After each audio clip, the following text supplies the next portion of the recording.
Haunted mines, ghost towns, and spirits that never struck gold.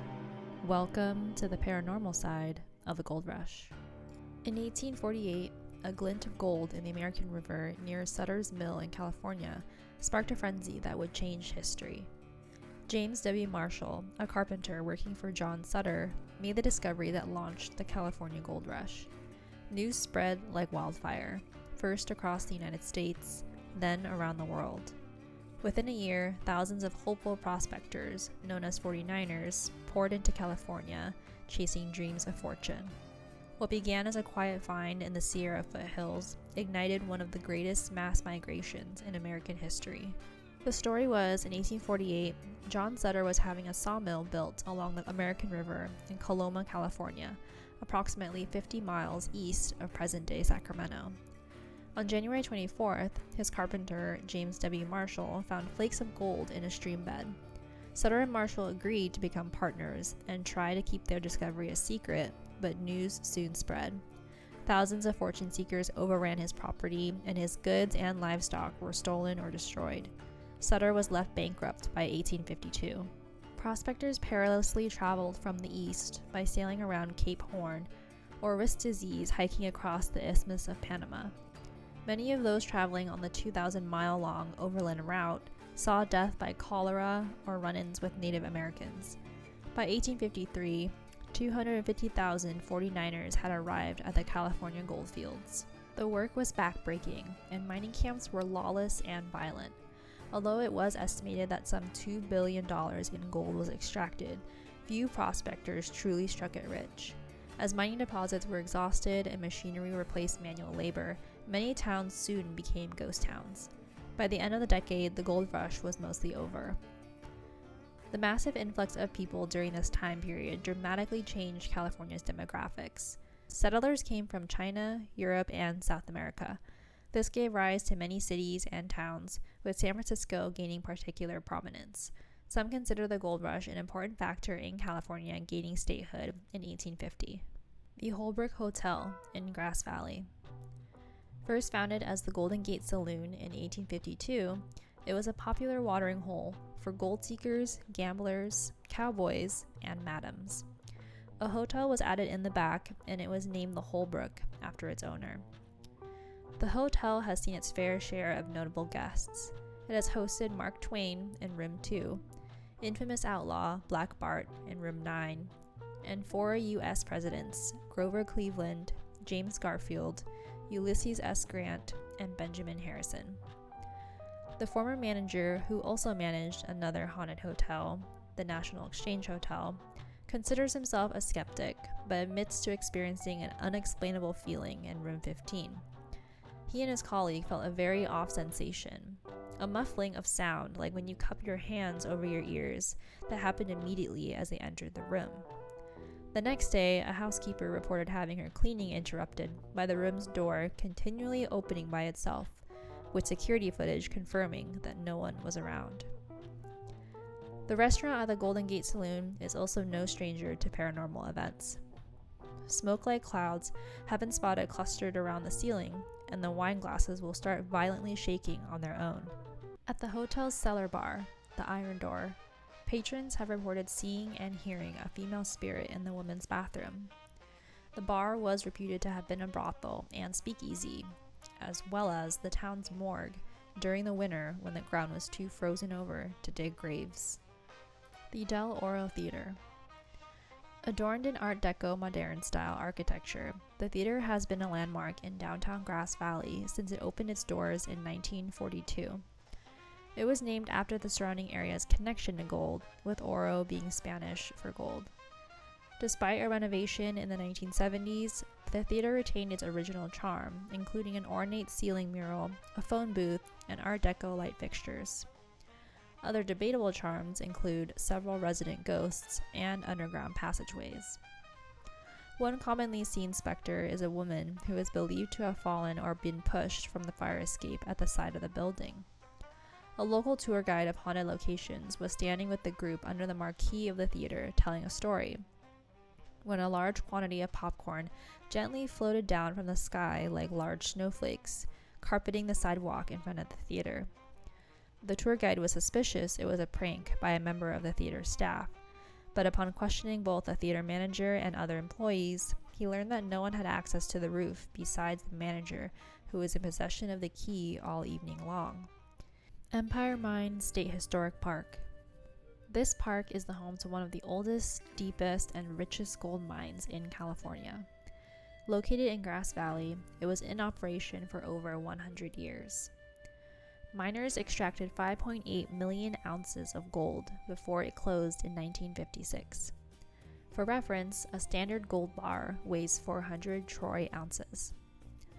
The historic state park contains many of the mine's original buildings, including the original owner's home and its restored gardens, along with the entrance to 367 miles of mine shafts, which have been either abandoned or flooded. Today, the park contains 856 acres of forested backcountry and 14 miles of trails. Some visitors have reported hearing miners' voices and the sound of equipment operating in the now defunct mines. One witness has allegedly seen the spirits of 3 ghostly laborers talking together about how afraid they were to return down into the mines. The Bourne Cottage, also known simply as the Cottage, was once the summer residence of William and Agnes Bourne, the owners of Empire Mine from 1877 to 1929.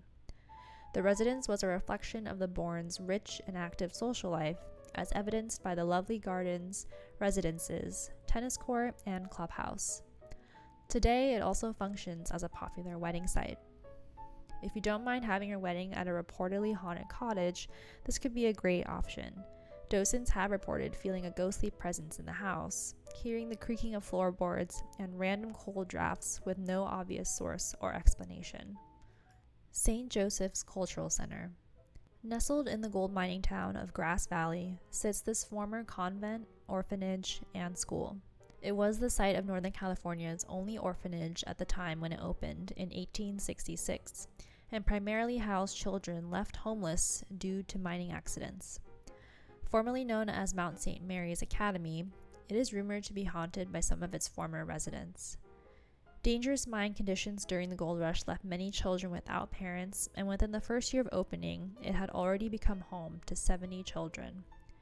By the late 1890s, it housed over 400 orphans and 60 nuns who cared for them. Today, the preserved property includes the Grass Valley Museum, St. Joseph's Chapel Hall, 13 artist studios, and a historic rose garden. Docents and visitors have reportedly witnessed a ghostly little girl that roams the property. She appears to people as a girl aged 5 or 6, has long hair, and is dressed in a white nightgown. Some people do not report seeing her, but only hear her cries echo through the brick buildings. An artist who rented one of the studios supposedly saw the girl so frequently they painted a portrait of her. A nun in an old-fashioned habit had also been reported to haunt the halls of the former convent. Columbia City Hotel. The Victorian-style hotel dates back to 1854, when George Morgan purchased its north lot. However, the hotel had no documented cases of spirits haunting the place until the 1970s, when a carved wooden bed was placed in room 1. A woman whom hotel staff have come to call Elizabeth allegedly died in the bed during childbirth. After the bed was placed in the hotel room, strange occurrences started happening. Doors opening and closing on their own randomly, and phantom perfume wafting through the air without a known source. Visitors have heard Elizabeth or her baby crying at night, and Elizabeth's apparition has been spotted standing at the window. Unexplained things continue to happen in the hotel, such as balcony doors opening in the parlor for no apparent reason, despite there being a foot latch that must be stepped on in order for it to function. Could it be a lingering echo from the past, presenting itself as a residual haunting drifting through the hotel? Or perhaps it's a restless spirit from the Morgan family, simply stepping out for a breath of fresh air in the dead of night. Bodie State Historic Park is a frozen-in-time ghost town nestled in the windswept hills of the Sierra Nevada. Once a booming gold mining town in the late 1800s, Bodie was infamous for its lawlessness, saloons, and sudden wealth. Today, its weathered buildings stand in eerie silence, preserved in a state of arrested decay. But some say Bodie isn't as empty as it seems. Visitors and rangers alike have reported chilling encounters. Phantom footsteps, ghostly figures peering from windows, and mysterious music echoing through the night. Legend even warns of a curse said to follow anyone who dares take an artifact from the town. In Bodie, the past doesn't just linger, it haunts. These are only a few of the known haunted locations embedded with rich history from the Gold Rush era. Why are some of these towns known to be so haunted? Perhaps in part, it has to do with the intense energy that brought sudden wealth and fortune, but was equally matched by desperation and danger. The intense emotions, tragic endings, and untold stories of those who lived and died in these boom towns seem to linger in the air. It's no wonder many believe the spirits of the past never truly left. Thank you so much for watching to the end of this video. If you have any stories or topics you think I should cover, or simply just want to share them with me, please feel free to leave me a comment or send me a message. I love paranormal and historical content, and if you do too, I hope that you'll hit the like, subscribe, and notification button and join me on the next one. Thank you. Until next time.